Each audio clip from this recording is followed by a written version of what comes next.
George the Steamroller was waiting for Percy to take him to a new workplace. George was being rude to Rheneas and Skarloey. "You're just worn-out wheels on worn-out rails." "You need rocks for your roads," replied Skarloey, "and we're helping you."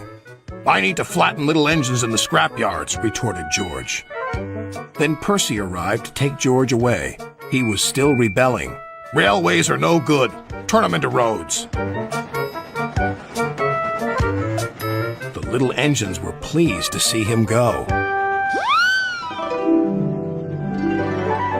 George grumbled all the way to the old branch line. He was going to turn it into a road. When they arrived, George was rude again. "Bumpy ride on rotten rails. I'm glad it's over." "So am I," said Percy. "Ha!" huffed George. Percy was still fuming when he met Thomas. "What's up, Percy?" "It's George. He makes me feel down." "Just ignore him," puffed Thomas. George was now enjoying himself. "Ripping up rails," he chortled. "What a life!" "What do you think of this, Thomas?" Thomas took no notice. George felt insulted. "You're a useless blue puffball." But Thomas didn't hear. "I'll show him who's boss." At last, the workmen reached the level crossing. "What shall we do here?" "Tear it up, tarmac it," said George. So they did, but not properly, and George knew it. Later, Thomas was traveling home on the same line. He was pulling freight cars filled with vegetables. The signalman had forgotten to warn his driver about the crossing. "That's nice. We don't need to stop," said Thomas happily. "Yes, we do," called his driver. But it was too late.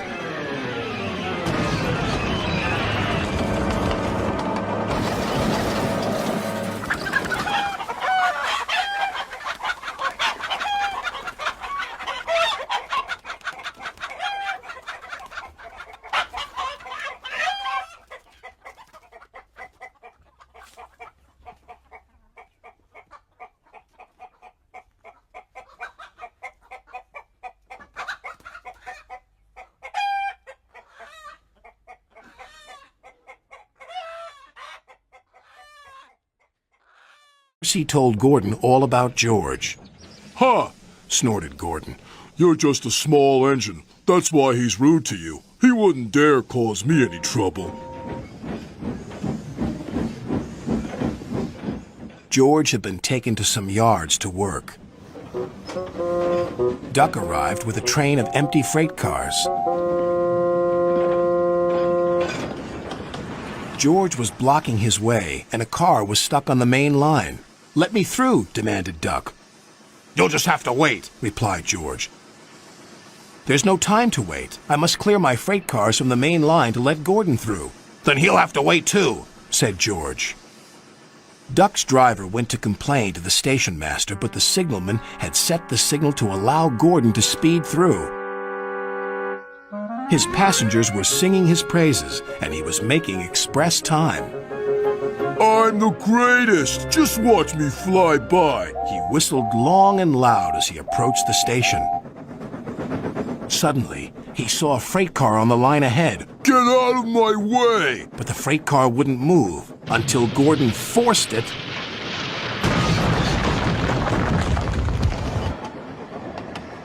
By accident. Gordon was worried that Sir Topham Hatt would be cross. He was, but not with Gordon. "Whoever caused this disturbance will have me to answer to." And he did, a few days later. "Look who's here," said Thomas.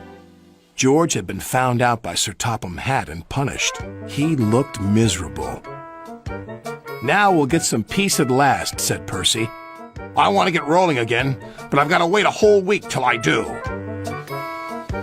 "And then you'll be just as rude as ever." "Eh, George?" "I hope not.